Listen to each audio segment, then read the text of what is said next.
All right, guys, I've been breaking, building, fixing, and dailying old Subarus for years. So if you're thinking about buying one, let me save you some heartbreak. It starts! Yay, Dad! Yay!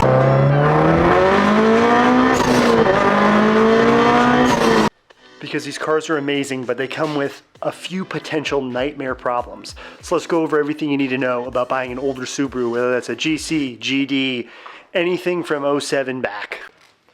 So we're back here at the rear of the vehicle going over what you should be looking out for the most when you're looking at these older Subarus, and that is rust. This rear quarter panel especially is known for being a rust spot.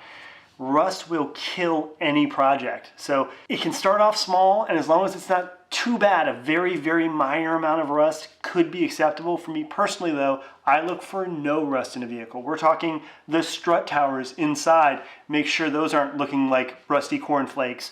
The pinch welds underneath, and especially, yes, the rear quarter panel. Once we get underneath and look underneath the vehicle to inspect it as well before we purchase it, we want to make sure that we're not seeing rust everywhere on the undercarriage. If it's hidden underneath, that can make anything really difficult to work on. Obviously, the floorboard and underneath the carpet can have that as well, but that's very difficult to check. If you can see rust though, visibly, pretty bad, that's what you can see. It's probably a nightmare in the spots that you can't.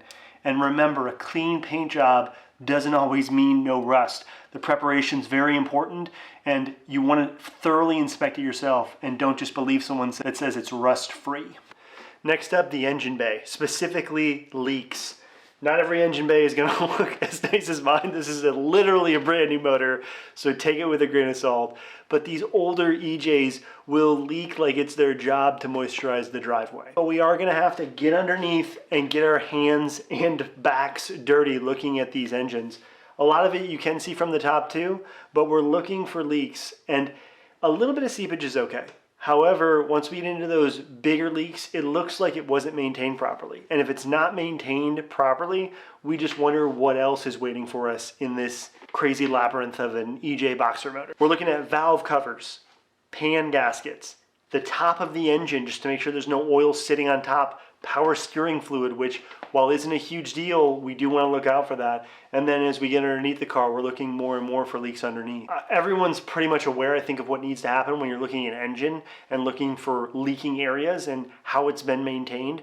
You can tell a lot by how a car has been treated by looking at those. And then the head gaskets. As much as I want this not to be an issue or not to be brought up, with the older Subarus, especially the 2.5 motors, the NA motors, head gaskets were a major issue. So opening up that coolant reservoir, looking to see if we have oil and coolant mixing, see if we have, while the car is running, bubbling in that coolant reservoir. And just so you are aware, head gasket issues are not specific only to those NA 2.5 motors. They were by far the biggest culprit. However, there are issues with the turbo motors as well because people run too much boost, the heads will slightly lift. There are numerous motors with head gasket issues. It's something to look out for. So for the EJ turbo variants, the ones that are 02 to 07, this really only applies to, but we're looking at the intake tubes, notorious for ripping and cracking. So we can see like, hey, if the car is already running in a ripped intake tube, it probably hasn't been running great for quite a bit of time. Is there oil just dumping out the exhaust? Do you see blue smoke when it runs? That's an indicative typically of a turbo seal. So those turbo specific issues that you want to look for. Are there any check engine lights? Obviously, but for the most part, I don't think people are going to be selling these with just the check engine light present. They'll probably fix it beforehand. If they're telling you it has a check engine light and they just don't care, then that says to me that they're not really caring about maintaining it. I don't care what anybody tells you, the car that somebody says just needs a tune is who knows how long it's been running without a tune that it probably desperately needs and what else they've failed to maintain up until that point. Now the transmission on these, let's say you go to check it and it grinds going into third, that's normal. It grinds going into every gear, that's Subaru ownership for you. The 5-speeds are notoriously kind of glass boxes. depending on which one you're looking at and how much power has been applied to them. So for the most part, I wouldn't expect, especially with higher mileage, these 5-speeds to be in excellent condition. Obviously, you can use that as a negotiating piece to get the prices down. The 5-speed transmission can actually hold quite a bit. And when I say quite a bit, I mean like 250, as long as you're not driving like a psychopath. However, a lot of these older ones that you're gonna find, people have driven like psychopaths. So I would already budget in upgrading some form of the transmission, especially on these older models. Again, this is more towards the GD and WRX and STI models, because it's just the age that just goes in with this. They probably have been ridden hard and put away wet numerous times, and you may be the 7th owner. So it's one of those things where I would budget for that, but use that as a bargaining chip when you're negotiating price. Next up is the suspension. These cars are old and it's gonna show, especially in these suspension components. If it creaks, clunks, squeaks, sounds like it's haunted, that's just because it's an old Subaru. None of it's hard to fix, but you should budget for it and use it as a bargaining chip as well when you're going for negotiating the price. Okay, this is a scary one. The wiring. A lot of people don't go into this, but the 90s and early 2000s were a haven for everyone to do their own radio, subwoofer, speaker, alarm, gauge upgrades, just whatever they wanted. And a lot of people not only didn't know what solder was, but just didn't care. Electrical tape was the only thing in their arsenal to use, followed by C and C's of wires. They're just underneath the dash at some point, not knowing what anything does or where it goes and having to follow it. You will see this quite a bit when people post on forums or on Reddit or on just anywhere, Facebook groups, asking, hey, I have this button on my dash, what does it do? Or this LED light that sometimes blinks. People just installed crazy stuff. So wiring is something that you definitely want to look at, especially if you're going to keep the car mainly in stock form. If you're going to deviate and take the entire harness out and put an entirely new harness in, then maybe that isn't as big of a deal. But for the most part, we want to look at that wiring and make sure that it's just not a rat's nest when you go and maybe stick your head underneath the dash or look in the engine bay. So that's a big thing to look out for. I don't think a lot of people go into that. Wiring can be bad. Electrical gremlins are a nightmare to chase down. It's not as simple as just turning a wrench to loosen something and then tightening it back down. It is schematics and multimeters and your hair falling out. It is daunting. So you want to get under there. If it's a rat's nest and the owner doesn't know what's going on, then it's probably your cue, if you're going to keep it in relatively stock form or slightly modify it, to walk away. And obviously talking with the owner before you even go see the car and asking, can we run a compression test, or has a compression test been run? Could you show me a video of one? It would behoove them to make a video of one anyway. It's not a hard process to do. On the older Subarus, on the turbo models, it does get a little bit more complex. So asking for a compression test, it shouldn't be pulling teeth. The other things are, the maintenance records. When's the last time the oil was changed? The timing belt. The timing belt's a huge thing because these are interference motors, and if any pulley or the timing belt snaps, you are in for a bad, that is like engine full out, at least to place in heads and valves, if not other things. So if the timing belt or the maintenance in general has been told to you that it's been done, but you don't have proof of that, then assume that it has not been done. And if you still want the vehicle after that, that's up to you. But I would say immediately perform those maintenance steps once you get that vehicle in your possession. Obviously, we want to look at accident history as well, and the way it starts and the way it runs, listening for weird sounds, anything out of the ordinary. If there are weird sounds or accidents that the owner can't explain, that should be a red flag. Either they can't explain it, so they aren't maintaining it well because they don't know what's going on with the vehicle, or they're blatantly lying to you, both of which are red flags for me. So I would be inclined to walk away at that point. Okay, after all that negative stuff, here's why you would still want an older Subaru, right? It's raw. The GD models, or the ones if you swap it, the GC models, are turbo and all-wheel drive. They're light.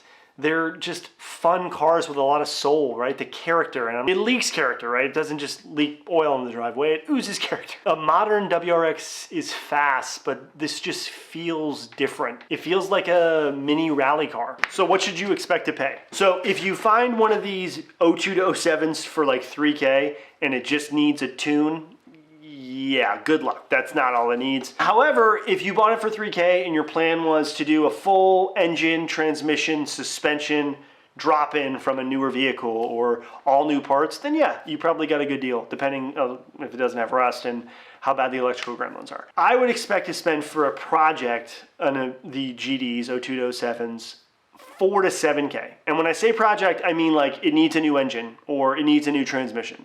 And that's said to you, like, the compression's very low, or third gear grinds and it won't come out of third gear, or something to where it needs work immediately to get up and running. That's the project that we'll say here. So for 4 to 7K, I think that's more than reasonable. That's what you can expect to pay. The market may have you twisted on this, and there may be somebody trying to sell a 12K 02 WRX with no motor in it. That doesn't mean that that's what all of them should run. So look outside of just your market, look in other markets as well, like another state if you can. Towing a car, I bought this car or its donor from another state and carried it across state lines. So look a little outside your area for a clean kind of example. A clean example meaning it's ready to go right now. This is 02 to 07 WRX. Or STI. From going from WRX to STI is in itself like a $4,000 or $5,000 jump. But I would say in the 10K to 15K range. And I know that other people are gonna say, no, 25, 30, these cars are getting more and more rare. You don't need to spend that much money. These cars are getting up in miles. Even if you do find the cleanest example out there, the cleanest, it's been well maintained. Once these motors hit like 100, 150,000 miles, you're gonna need to do a whole lot of work, a whole lot. Like it's not gonna go for 300,000. You can't expect a turbocharged engine to last for 300,000 miles unless, again, it was just driven to go get groceries and that's all you plan to do with it, is to never go into boost, just drive it like a grandma for its entire life. And I don't think a lot of people are planning on doing that. So that's why I say those cars, even in their good shape, are not worth that, anything more than that. We'll go on the high end, $18,000. The unicorns, the ones that are just so rare, like it's got a brand new engine or it has like 30,000 miles on it and it's just been sitting in the garage. Those are the rare ones, right? I would still kind of shy more towards the in-between project and clean kind of car build, like somewhere in like the 10K, 12K range. But those rare unicorns, I know they look nice and people really, you're still gonna have to do a lot of work on them, because even though they may only have 30,000 miles on an older motor, stuff still is not withstanding the test of time. It may not have wear and tear necessarily, but it still is aged. Bushing, suspension components, you don't know how well it's been maintained.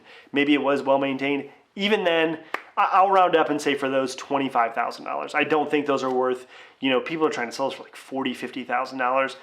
You can definitely find those for cheaper. I'm not saying that STRs aren't worth it. They definitely are. You get a lot more with that package. But if it's between an STI that you need to do a lot of work to and a WRX that's set up fairly nicely already and you just had to add a few things to that to get it on par with the STI, then yeah, I would definitely go with the WRX there and save a few $1,000s in the long run. It's easy to upgrade to 6-speed transmissions, Brimbos. These cars are all Legos. So if you want to do that and that's something easy for you, then I would definitely recommend it. If you're going to just keep the car stock, not touch it, and you just want it to be as is, then yeah, buy an STI, because you're not gonna be able to do those sorts of things. So 93 to 01 Imprezas, the older style, the older Subarus in general. A lot of people, when they think of those older GC8s, as we'll call them, I know it's not a GC8 when it's a coupe, it's technically a GM. However, GC8 has just been synonymous with this car, either the 4-door or 2-door variant. So when someone says GC8, everyone just thinks of the coupe inherently, I think. And that's why my car, I refer to it as a GC8, just because it's easier, I think, for a lot of people. The 98 to 01 coupe variant in the United States was called, for the most part, a 2.5 RS. And I believe that those cars are so jacked up in price right now, it's crazy. You can't find one for less than $5,000, and if you do, it's really beat up or rusty. People are selling rusty variants for 7, 8, 10, 12K. Unswapped NA motor, 150 horsepower, just because of the nostalgia. And I want to let you know right now, those cars are not worth that much, but if you do think they are, great. What I will tell you is that, like this car right here, Subaru made coupes from 93 to 01 that were not that 2.5 RS variant, right? This is a 95 Impreza L. It is a coupe. It looks from the outside, everyone says, I love what you've done with your 2.5 RS. That's not the point, right? I was never wanting to build a 2.5 RS. I was looking to build a JDM STI, like a turbocharged variant. I think a lot of people see those 2.5 RS prices and think, man, the cost of entry is just so high. You don't have to do that, and I don't think, A, they're worth that much, and B, you should be paying that much for especially an NA motor. So who are these Subarus for? Who should buy them, right? Well, first, the people that understand that this is a old platform that you're building upon, right? The people that like analog turbo vibes, that don't mind small issues that could possibly turn into larger ones, and people that just like wrenching, right? You just like tinkering, because you're going to be doing a lot of that with it. Do not buy one if you're expecting like Toyota reliability, or you're on a strict budget, or you don't like wrenching on the car. Like, this car is not for commuting. This is a reward for enthusiasts.